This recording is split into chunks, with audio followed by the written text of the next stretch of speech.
All respected members और Hartley welcome, दिल से स्वागत है डॉक्टर अनीता बजाज मैडम का। मेरी बड़ी बहन, गलती हो तो कान खींचने का अधिकार उनको दे के रखा है। अनु मैडम को दे के रखा है, सुप्रीत मैडम को दे के रखा है।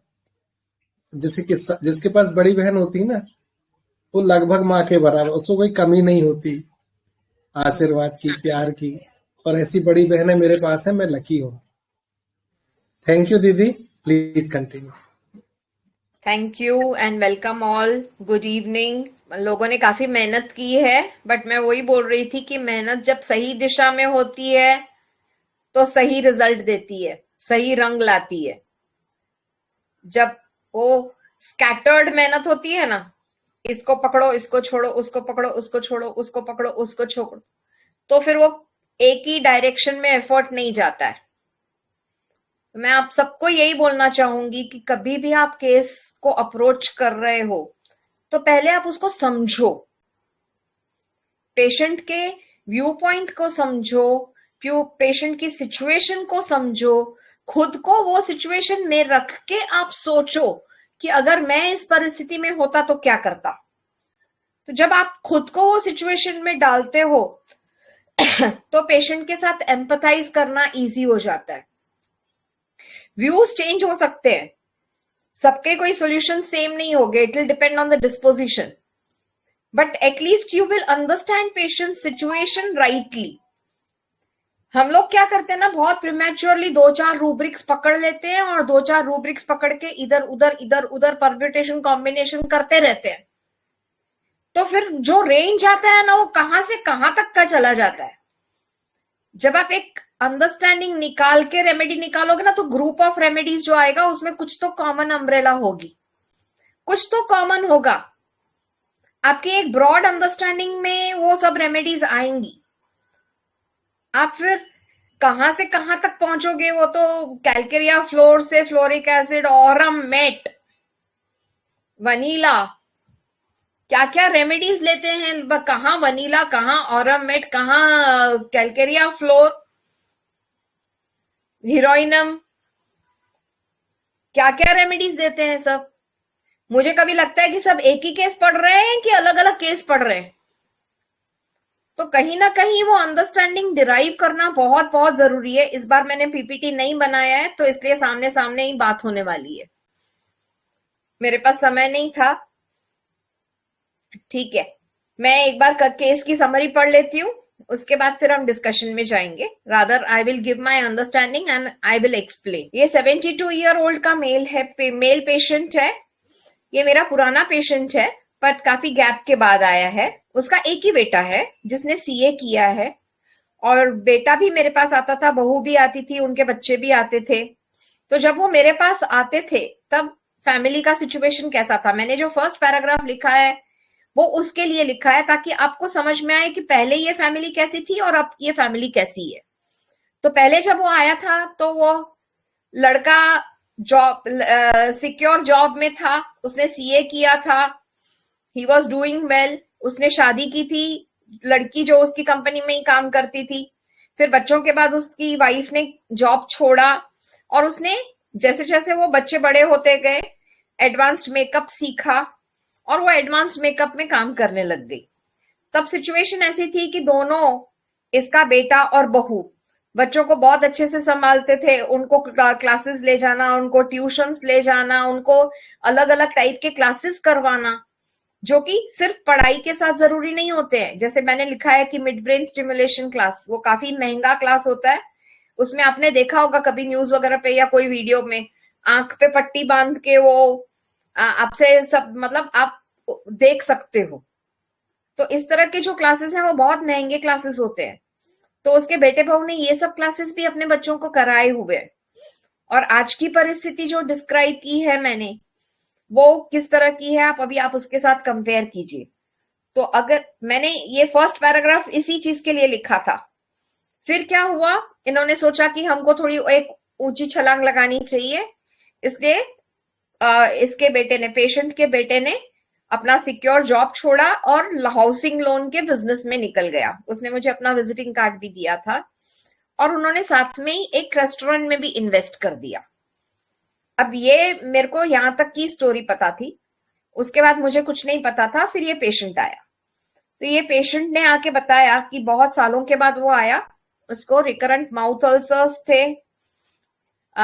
जब माउथ अल्सर आता था तो वो काफी काफी दिन तक खाना नहीं खा पाता था, विटामिन कंटिन्यूअसली लेता रहता था, सब लोग बी कॉम्प्लेक्स देते हैं अल्सर्स के लिए, एलोपैथी की मेडिसिन लेता रहता था, जेल वगैरह लगाते रहता था, लेकिन वो फिर से वो रिकर होता था, और उसको एसिडिटी थी, स्लीपलेसनेस थी। अब इसने ये मुझे कि उसके बेटे और बहू ने बहुत सारे लॉसेस किए थे, तो वो अभी पूरे डेब्ट्स के कर्जे में बहुत डूबे हुए थे। तो इनके ऊपर इतना कर्जा चढ़ा हुआ था कि वो नॉर्मल लाइफ भी जीने के या लायक नहीं थे, काबिल नहीं थे। क्या हुआ था, इनका जो पुराना घर था वो रीडेवलपमेंट के लिए गया था, तो इनको बड़ा वाला अच्छा घर मिला था। Earlier they used to have only one room kitchen, फिर जब उसको रीडेवलपमेंट होके उसको 2 BHK के फ्लैट प्रॉपर मिला। बट मतलब ये प्रॉब्लम ये हुआ कि ये बिजनेस लॉसेस को कवर करने के लिए बेटे ने इसको गिरवी रख दिया घर को। तो अभी लोन चुकाते चुकाते उनका दम निकल रहा है, उनके पास पैसे हैं ही नहीं। ये पेशेंट बहुत बार अपने बेटे को बोलता था कि तू सिक्योर जॉब ले ले, तू सिक्योर जॉब ले ले। तो लोन भी कहाँ से चुकाएंगे, कभी ये रिलेटिव से लिया, कभी वो रिलेटिव से लिया, अपनी पूरी सेविंग्स एग्जॉस्ट कर ली, अपने गोल्ड ज्वेलरी वगैरह सब बेच दी। लेकिन वो इतना बड़ा लोन था कि वो ईएमआई भरते भरते इनका दम निकल रहा था, बेटा मान नहीं रहा था। तो अभी लाइफस्टाइल, हाई लाइफस्टाइल के पीछे जब पड़ते हैं, सिक्योर जॉब को प्रीमेच्योरली छोड़ देते हैं, बच्चे छोटे हैं, जब आपके ऊपर इतनी सारी जिम्मेदारियां हैं, और डॉटर इन लॉ भी अपना सिक्योर जॉब छोड़ के किस तरह का कोर्स करती है, एडवांस्ड मेकअप। अभी एडवांस्ड मेकअप में आप सोचते हो पैसा तो ज्यादा है, लेकिन वो सीजन पे ही चलता है, जब शादी की सीजन आती है तब चलता है, या तो फिर अगर आपके बॉलीवुड के कनेक्शन से तो वहां पे चलता है। तो लोग ऊंची छलांग लगाने के लिए किसी भी तरह के डिसीजंस लेते रहते हैं। लेकिन जब ये बंदा हमारे पेशेंट है, उसकी जिंदगी कैसी थी, उसके फादर ने उसके लिए कोई पैसा नहीं छोड़ा था, ये यंगेस्ट ब्रदर था।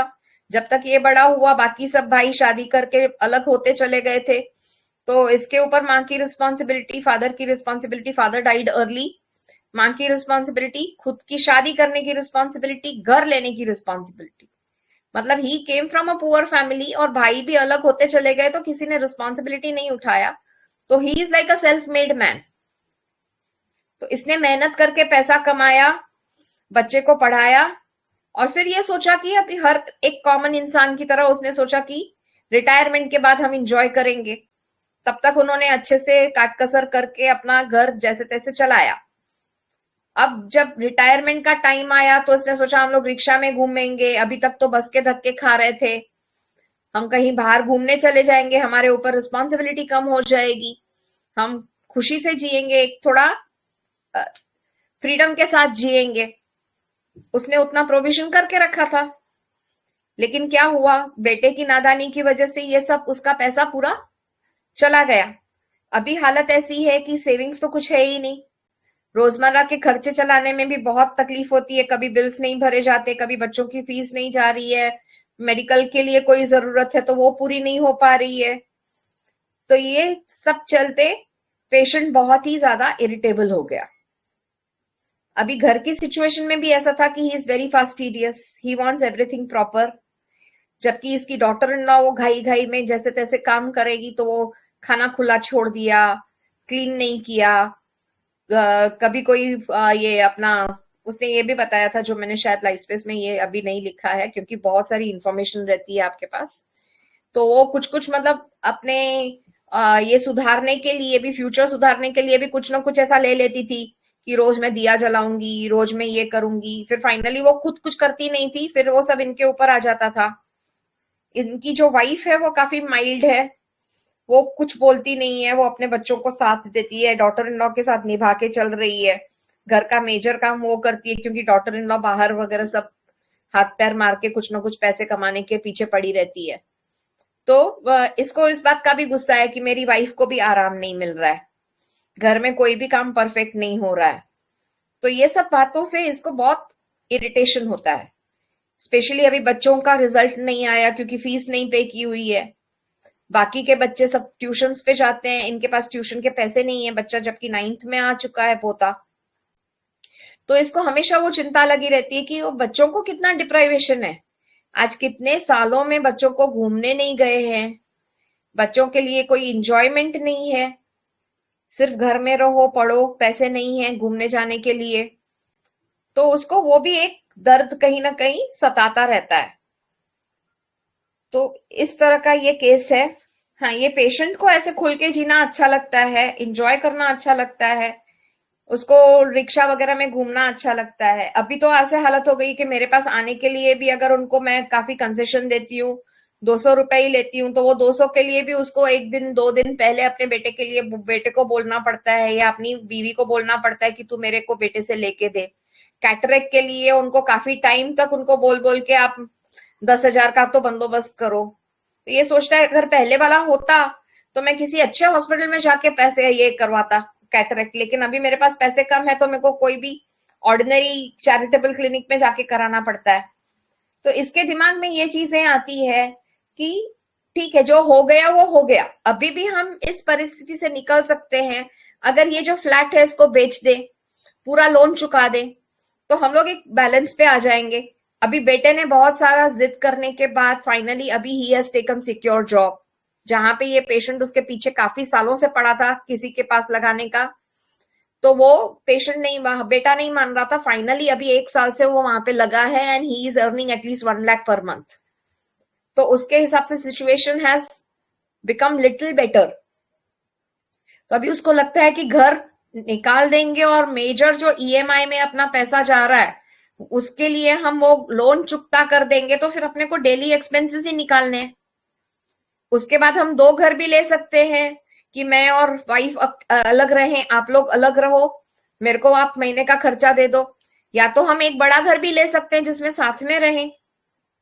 तो या मेरे को आप कुछ लमसम, आप लोन चुकाने के बाद जो लमसम अमाउंट मेरे को दे दो, मैं किधर अपना वृद्धाश्रम में जाके पैसे भर दूंगा, वहां पे हम लोग रहेंगे दोनों हस्बैंड वाइफ। तो उसकी ये प्लानिंग कुछ ना कुछ चलती रहती है। तो वो हमेशा ये बोलता रहता है, but people are against it कि अपना इतना घर कौन बेचता है, बॉम्बे जैसी जगह पे 2 BHK के आपके हाथ में आया है, आप घर बेच दोगे, फिर आप कब उसको खरीद पाओगे? आजकल का 2.5 2.5 करोड़ में, 2 2 करोड़ में जगह मिलती है, तो फिर कब आप खर्च ये ले पाओगे? बेटे के साथ ऐसा है, बेटे और बाप के बीच में कुछ भी बनती नहीं है, दोनों झगड़ा ही करते हैं।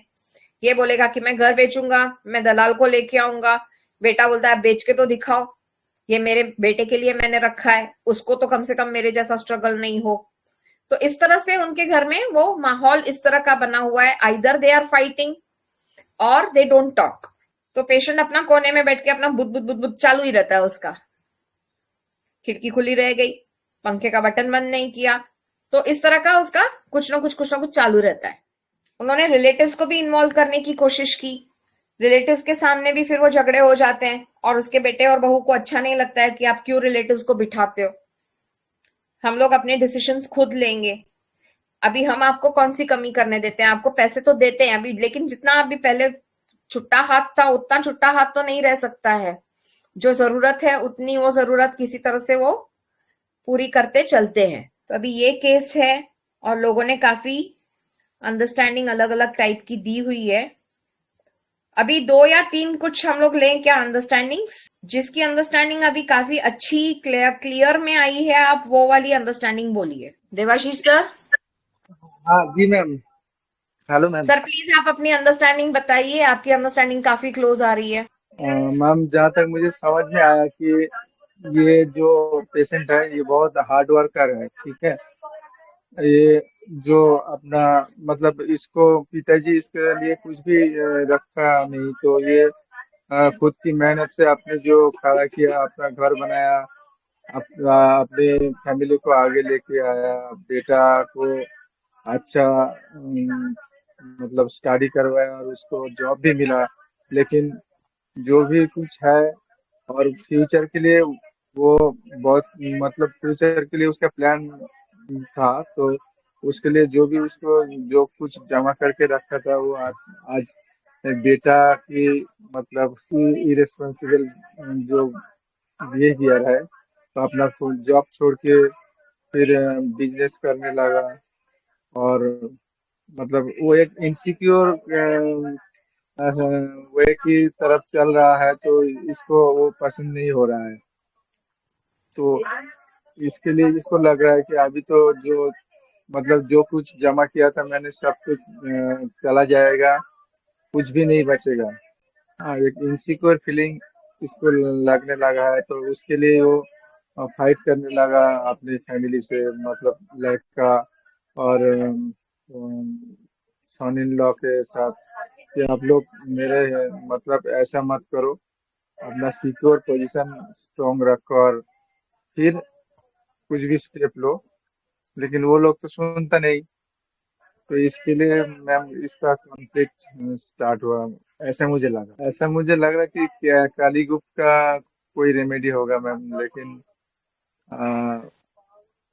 न्यूज तो नहीं होगा, क्योंकि वो तो मतलब ये अपने हिसाब से सबको लाना चाहता है कि तुम आप लोग मेरे बात सुनो, मेरे हिसाब से चलो। लेकिन वो लोग इसको सुन नहीं रहा है, तो इसके लिए इसका जो भी कुछ रिएक्शन आ रहा है, इरिटेबिलिटी, एंगर, क्वालिज्म, ये सब कुछ आ रहा है। Very good sir. हाँ मैम, ये डिक्टेटोरियल बंदा लगा है, उसको लगता है जो मैं बोल रहा वो सुने सब लोग, और मैं जो बोल रहा वो राइट है। मतलब वो दूसरों पे, वो बच्चों पे एक इम्पेशंस चिल्ड्रन बोलते ना, इस टाइप मुझे फील आया कि आप वेरी इरिटेबिलिटी भी है, इम्पेशंस भी है कि आप ऐसा करो वैसा करो, पीछे पड़ा है। जिसकी वजह से क्या हो रहा है कि फैमिली की चिड़चिड़ हो रही है, इसलिए बहू या बेटे या उनकी बीवी भी खुद बोल रही है कि बहुत ज्यादा चिड़चिड़ करते हैं, मतलब नहीं करना चाहिए, बच्चों को बीवी ने और समझ के क्या बोला रखना है? चाहिए।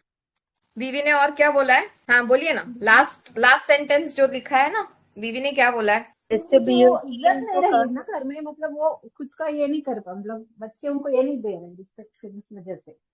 हम्म। मैंने एक ऐसा फोर्थ रो जैसा लगा अर्शनी काली या फिर ऐसे, मतलब पर वो जो कॉरल सामने के मतलब वो दिमाग, मतलब बच्चों को सपोर्ट करने की बजाय वो सपोर्ट करने को तैयार है, रिस्क लेने को भी तैयार है, लेकिन वो उसके हिसाब से होना चाहिए, ऐसा है। बराबर है। तो वो बिहेव किस तरह सा करता है ना, उसकी वाइफ ने यही बोला है कि अगर इस तरह से बिहेव किया तो हु विल रिस्पेक्ट हिम। अभी यहाँ पे मैं आप सबको पूछूंगी कि कोई रिटायर्ड आदमी अगर आपके घर में है ना, अभी हर सब ग्रुप मेंबर्स अलग अलग एज ग्रुप के हैं, इसलिए मैं पूछूंगी नहीं कि मतलब रिटायर्ड फादर हो सकता है, रिटायर्ड फादर इन लॉ हो सकता है, रिटायर्ड हस्बैंड हो सकता है। अगर कोई रिटायर्ड बंदा घर में बैठ जाता है और घर की हर बात में टांग अड़ाता है तो क्या होता है? उसको रिस्पेक्ट नहीं मिलती। यस, तो आपको ये समझना है, यहाँ पे आपको इस तरह से समझना है, you think from your life experiences. आप पेशेंट को जज करते हो ना, तब अपने अपने खुद के एक्सपीरियंसेस के साथ रिलेट नहीं करते हो। Hello ma'am. हाँ बोलिए नितिन। मैम, उसे रिस्पेक्ट और सपोर्ट चाहिए फैमिली से, जो नहीं मिल रहा है। और ये थीम काली सेल्स में उसने आता है कहीं मैम। पे भी उसने कहीं पे भी रिस्पेक्ट बोला है कि मुझे फैमिली रिस्पेक्ट नहीं करती है? पेशेंट ने एक भी बार बोला है? बात नहीं सुनते, बात नहीं करते। तो रिस्पेक्ट का तो नाम ही नहीं लिया है ना उसने। यहाँ पे उसकी कंप्लेन वही है कि वो लोग मेरी बात सुनेंगे तो लाइफ सॉर्टेड हो जाएगी, घर बाद में ले लेना तुम लोग। आजकल बॉम्बे जैसे शहर में बहुत सारे लोग सोचते हैं घर नहीं ले पाते हैं, भाड़े पे रहेंगे और अपनी लाइफस्टाइल अच्छी रखेंगे। अगर आप घर के पीछे अपनी पूरी जिंदगी की कमाई डाल देते हो तो आपकी पूरी लाइफ जो है वो रिस्ट्रेन में ही रह जाती है। ईएमआई चुकाते चुकाते आधी पगार उसमें निकल जाती है, तो आपको आधी पगार में ही जीना पड़ता है। तो बहुत ये थिंकिंग चेंज हो रही है। जितने भी बॉम्बे के लोग होंगे या जितने भी मेट्रो सिटीज के लोग होंगे वो ये इस बात समझेंगे कि आजकल ट्रेंड चेंज हो चुका है। लोग भाड़े पे रहना पसंद करते हैं, ये ना कि 2.5 करोड़ 3 करोड़ रुपए डाल के एक घर लेके जिंदगी भर उसका ईएमआई चुकाते रहे। तो मैम वो सही बोल रहा है ना, ऐसा लग रहा है कि वो सही बोल रहा है जो भी बोल रहा है, मतलब ऑब्जेक्टिव रीजन दोनों सही है ना, दोनों सही है। जब आपके पास घर है तो आप कभी घर बेच के भाड़े के घर में जाओगे क्या? अभी उसके बेटे की तरफ से हम सोचेंगे तो घर तो है, लोन चल रहा है, लोन धीरे धीरे चुक जाएगा, कम से कम घर तो है, मुझे फिर भाड़ा तो नहीं निकालना पड़ेगा महीने का। दोनों थिंकिंग सही है। अभी अगर वो ये घर बेच के निकल भी जाते हैं तो सेविंग कितने दिन टिकेगी? और फिर जो मंथली इनकम होगी तो अभी ईएमआई भरी जाती है, बाद में घर का भाड़ा भरा जाएगा।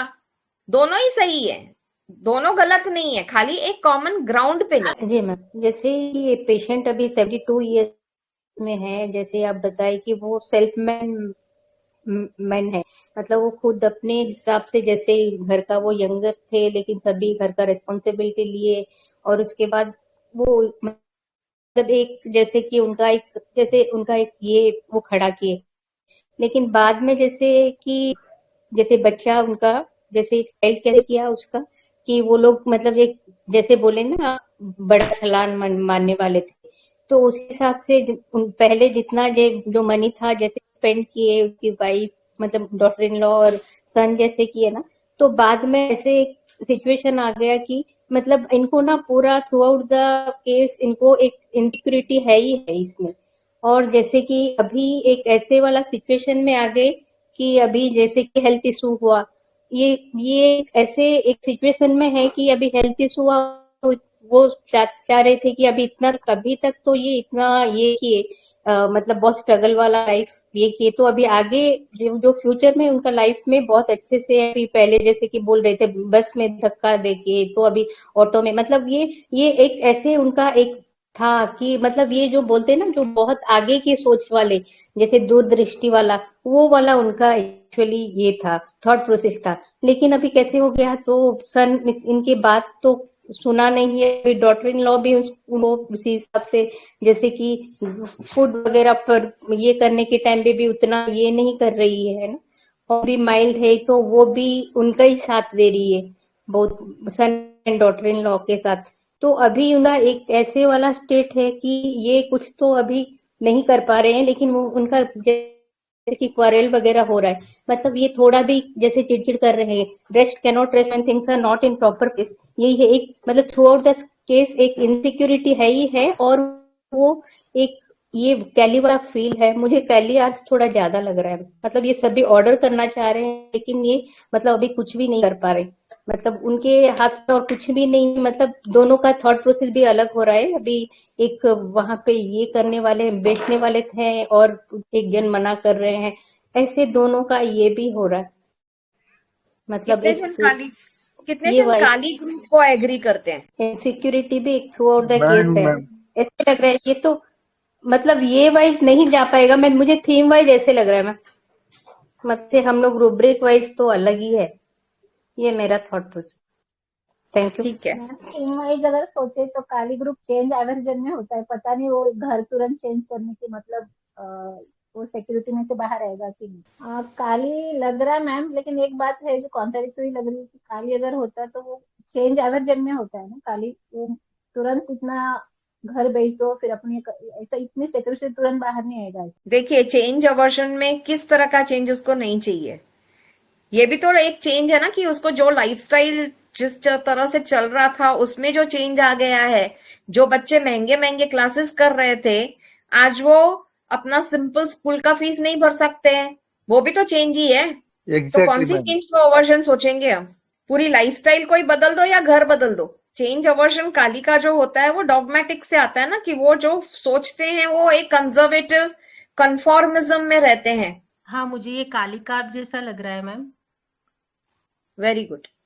क्योंकि कैसे ना उन उसको लगता है कि सबने मेरा सुनना चाहिए, कि मैं जो बोल रहा हूँ वो करना चाहिए, क्योंकि पहले से वो ऑब्स्टिनेट भी है, डॉगमेटिक भी है, और उसने जो बनाया है वो खुद से बनाया है, और आज ऐसा हो गया है कि उसका कोई सुन नहीं रहा है। मैडम, काली काप का अडाप्टेशन जब वो ऐसी सिचुएशन में जाता है कि जहां लोग उसकी नहीं सुन रहे, तो वो काली काप क्या करता है? वो डिफेंड करता है और वो मनवाता है, झगड़ा अपनी करता चीज है, मनवाता है हमसे। झगड़ा करता है। झगड़ा करने के बाद भी अगर पूरा नहीं हुआ तो क्या करता है? अपनी बगिंग आंखें वाला बंद वो कर देता आईज है। क्लोज कर लेता है, हाँ आईज ये क्लोज बंदा कर लेता कहाँ है। आंखें बंद कर पा रहा है? नहीं, इसका तो स्ट्रगल चल रहा उसके है लिए ना। वो सॉल्यूशन निकाल रहे हैं। इसको तो हाँ वो दलाल तो लगा लाके है। अपना घर बेचने का ही है ना। ठीक है, काली तक तो एटलीस्ट सब आ गए हैं। अभी आगे देखते हैं, हम लोग थोड़ा सा रूब्रिक्स की तरफ जाएंगे। The remedy is Kali आयोड। Rubrics are abusive towards one's children, amusement desire for, anxiety face with red face. अभी इसका एंजाइटी में रेड फेस पेल नहीं होता है। जनरली एंजाइटी में मोस्टली बीपी लो हो जाता है और आदमी पेल पड़ जाता है, बट यहाँ पे रेड फेस क्यों है? क्योंकि उसको साथ में एंगर है। Anguish, sleeplessness with anger, violent, aversion to children, beloved children suddenly become burdensome for him. कितना ब्यूटीफुल रूब्रिक है। क्योंकि गुस्सा है। हाँ जो मैम, गुस्सा प्यारे है वो। बच्चे थे, जो बच्चे प्यारे थे, वो आज सडनली उसके लिए बोझ बन गए हैं। कंप्लेनिंग, पूरा दिन कंप्लेन करता है ना, बेटे ने ऐसा किया, बहू ने ऐसे किया, बच्चों को ये नहीं मिल रहा है, बच्चों को वो नहीं मिल रहा है, हमको ये नहीं मिल रहा है, हमको वो नहीं मिल रहा है। Duty, too much sense of duty, hard hearted with his family. Family की थिंकिंग ही नहीं समझ रहा है। बेटा बोलता है कि घर तो है, खर्चा हम जैसे तैसे चला रहे हैं ना, हम कुर्बानी दे रहे हैं, हमारे बच्चे कुर्बानी दे रहे हैं, तो आप क्यों इतना किरकिर किरकिर कर रहे हो? ठीक है, पैसे एक दिन में नहीं मिले, 3 दिन में मिले, लेकिन मिलते तो हैं। आपको बिना दवाई के छोड़ा थोड़ी गया है। लेकिन ये बंदा तकलीफ किसी की समझता है? उसकी बीवी तक उसको बोलती है कि अपने बच्चों के साथ कोऑपरेट करना चाहिए। बच्चे भी स्ट्रेसफुल पीरियड से जा रहे हैं। आज जितनी जरूरत एक यंग कपल की होगी, उतनी एक ओल्ड मैन की होगी क्या? ओल्ड मैन की तो सब जरूरतें पूरी हो रही है, आपके फूड मिल रहा है, मेडिसिन मिल रही है, शेल्टर मिल रहा है, आपकी तो जरूरतें पूरी हो रही है ना। लेकिन आपकी जरूरतें कितनी है? आपको रिक्शा में घूमना है, आपको फ्री लाइफ चाहिए, तो वो आपको नहीं मिल रहा है। Hatred, irritability towards children, obstinate, thoughts persistent, unfeeling with his family, delusion, poisoned he has been. मेरी जिंदगी में जहर घोल दिया मेरे बेटे ने। फियर इवनिंग ऑफ ट्वाइलाइट, अभी शाम, ये जिंदगी की शाम पे है ना, और उसको वो फियर बैठ गया कि कैसे चलेगा आगे। और रूब्रिक्स देखेंगे। Fear of the return of dawn, अभी फियर ट्वाइलाइट इवनिंग भी है। ट्वाइलाइट क्या होता है? शाम का समय, जब मतलब संध्या होती है, लाइट कम हो रही है, अंधेरा बढ़ रहा है, उस समय तकलीफ मतलब आ रही है, डार्कनेस आ रही है, उसका डर रहता है। क्योंकि काली आयोड एक सिफिलिटिक रेमेडी है जिसमें नाइट एग्रावेशन होता है, तो इसलिए उसको फियर ऑफ नाइट होता है। तो फियर ऑफ ट्वाइलाइट है कि अभी रात होगी और मेरे दर्द बढ़ेंगे, मेरी तकलीफें बढ़ेगी। और fear return of the dawn क्या है? फिर एक नई सुबह आएगी, फिर एक नया दिन आएगा, फिर वही तकलीफें, वो दिन की पूरी जो तकलीफें हैं, पूरा स्ट्रगल है, उसको वापस सहन करना पड़ेगा। फिर वही कमी, फिर वही झगड़ा, फिर वही मांगना, ये सब चालू हो जाएगा। Fear with sadness, fear of suffocation, और कितना गला घोटोगे आप? हर जरूरत को तो छोड़ दिया है। हेट्रेड, इम्पेचुअस, इम्पेचुअस मतलब क्या है? अभी का अभी होना चाहिए। जिसने बोला था इम्पेशंस विद चिल्ड्रन, तो इम्पेचुअस में एक इम्पेटस होता है। इम्पेटस मतलब एक फोर्स होता है, तो मुझे अभी का अभी चाहिए। इम्पेशंस में आप पेशेंस नहीं रख पाते हो, तो आपका वो चिड़चिड़ापन, रेस्टलेसनेस, की धीरज नहीं रहता है, इधर उधर पेसिंग अप एंड डाउन चालू हो जाता है। कब होगा, कैसे होगा, होगा कि नहीं होगा, वो इम्पेशंस में कब होगा उसका रहता है। इम्पेटस में ये अभी का अभी होना चाहिए, तो वो इम्पेचुअस होता है। इम्पल्स मॉर्बिड, जगह बेच दो। जगह बेचने का जो डिसीजन होता है ना, वो बहुत सोचना पड़ता है, क्योंकि आपके पास एक जमीन है, आपके पास एक क्या बोलते हैं, मूड़ी है, उसको निकालने के लिए आपकी एक वो जायदाद है, उसको आप कैसे जल्दी बेच सकते हो?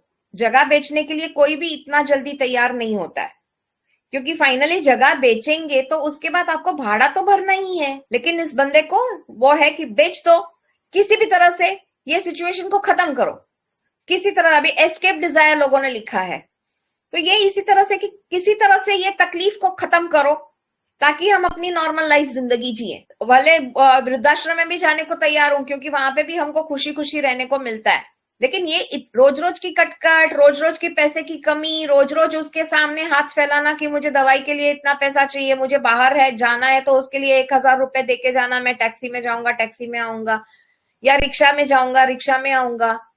तो ये रोज रोज की कटकट से मेरे को मुक्ति मिले ना, तो ये उसका इम्पेचुअसनेस है। अभी इंसेनिटी विद पैरालिसिस मतलब क्या है? पैरालिसिस इसकी ये है कि ये खुद कुछ नहीं कर रहा है, खुद कुछ कर ही नहीं पा रहा है, लेकिन उसके साथ में क्या है, इसको पागलपन के दौरे चढ़ते हैं, इसको चिल्ला उसको चिल्ला, घर में घर की शांति भंग कर, और वो इंसेनिटी विद पैरालिसिस है कि कर कुछ नहीं पा रहा है लेकिन एक पागल आदमी की तरफ बोलते जाता है, इसलिए वो रिस्पेक्ट भी लूज कर रहा है। इंसेनिटी पैरोक्सिस्म, झटके आते, घर बेचो, दलाल को बुलाओ, लोगों को बुलाओ, रिलेटिव्स को बुलाओ, सिचुएशन का हल निकालो। Irritability with sadness, root cause क्या है? सैडनेस, कि हमारा सब कुछ खो गया है, लेकिन उसका एक्सप्रेशन क्या आता है? इरिटेबिलिटी।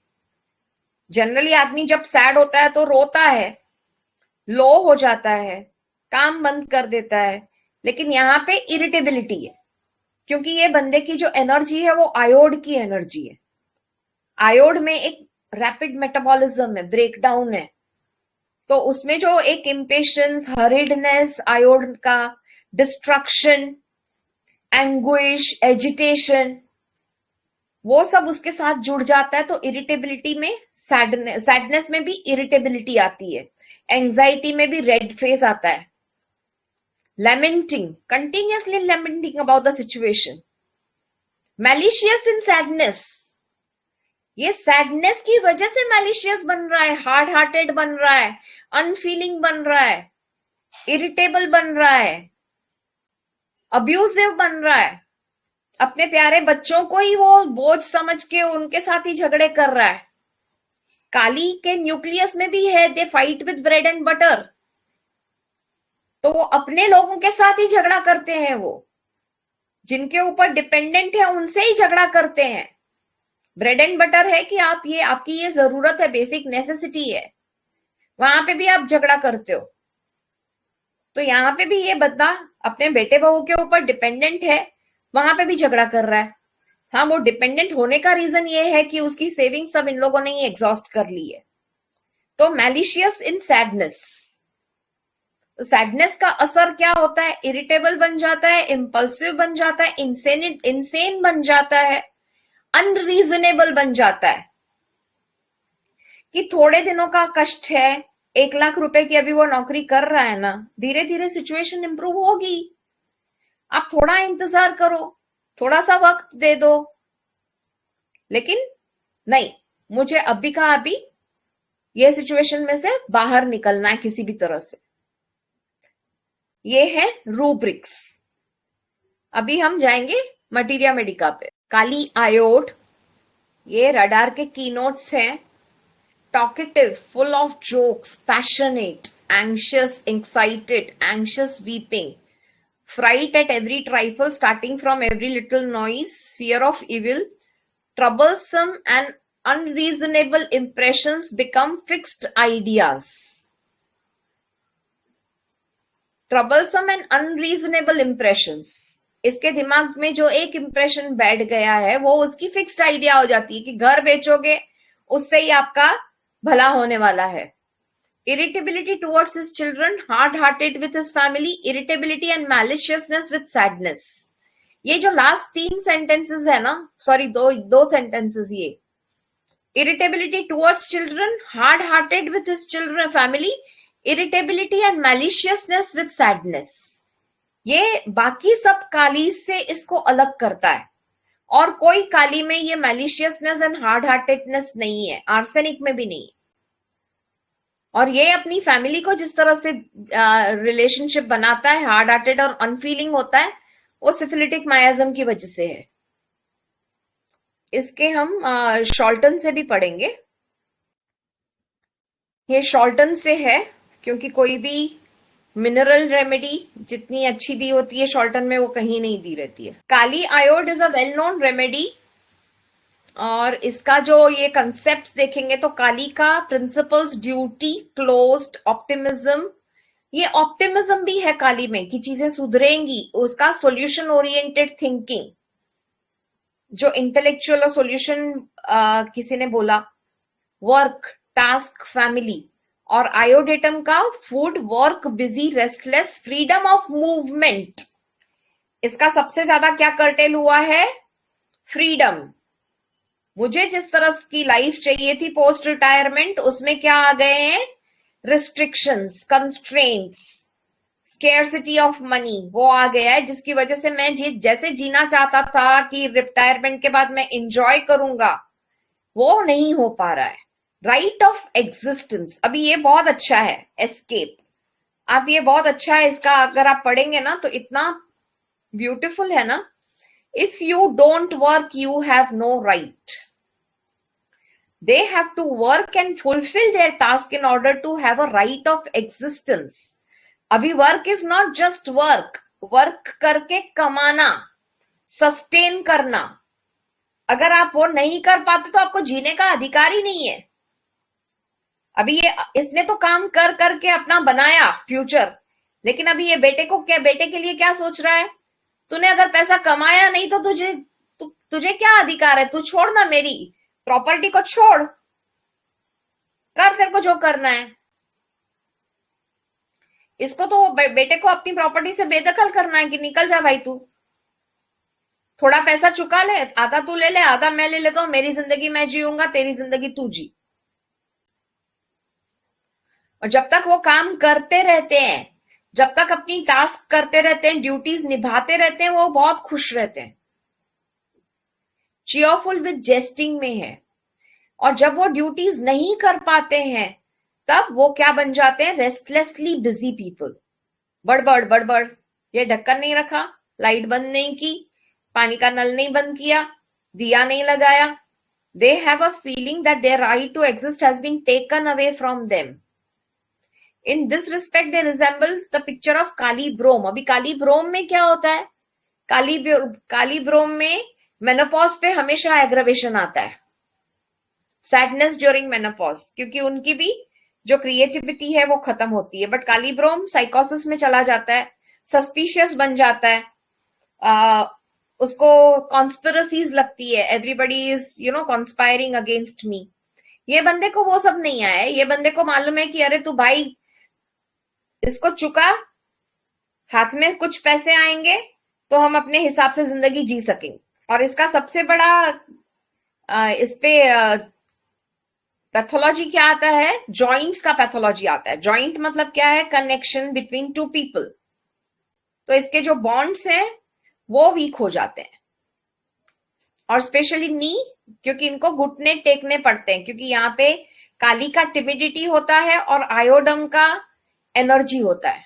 मेनली ये जो इसकी आइडिया है ना वो बहुत इंपॉर्टेंट है, that they have to do their duty to establish their right of existence.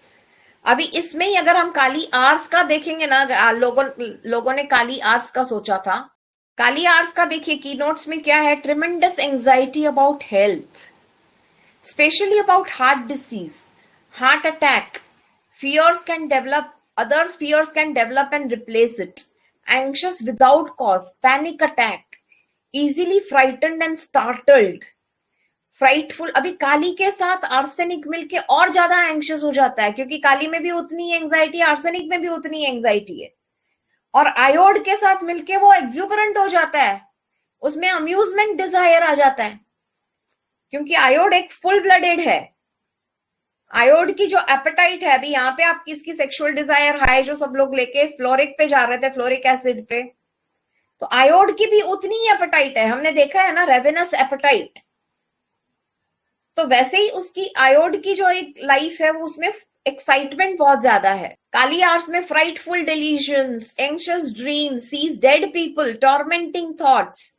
अभी काली आर्स का अगर आप कंसेप्ट भी पढ़ोगे ना शॉल्टन में, इसमें आर्सेनिक का रिडंडेंसी आता है।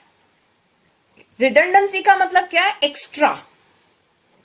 अगर मैं काम नहीं करूंगा तो मैं रिडंडेंट बन जाऊंगा। Doing your duty to avoid redundancy. आज मैंने अगर कोई काम नहीं किया तो मेरे को कोई पूछेगा भी नहीं, मैं रिडंडेंट हो जाऊंगा, एक एक्स्ट्रा बन जाऊंगा, तो वो काम करते रहेंगे। ये बंदा तो काम छोड़ के मस्त बैठा हुआ है, इसको तो लाइफ एंजॉय करनी है। इसलिए काली आर्स, नेट्रम आर्स में भी हमने देखा है रनिंग अगेंस्ट टाइम।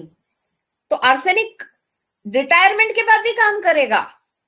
अगर उसको अपनी सिचुएशन को इम्प्रूव करना है तो वो काम करता रहेगा। Doing your duty to avoid being made redundant.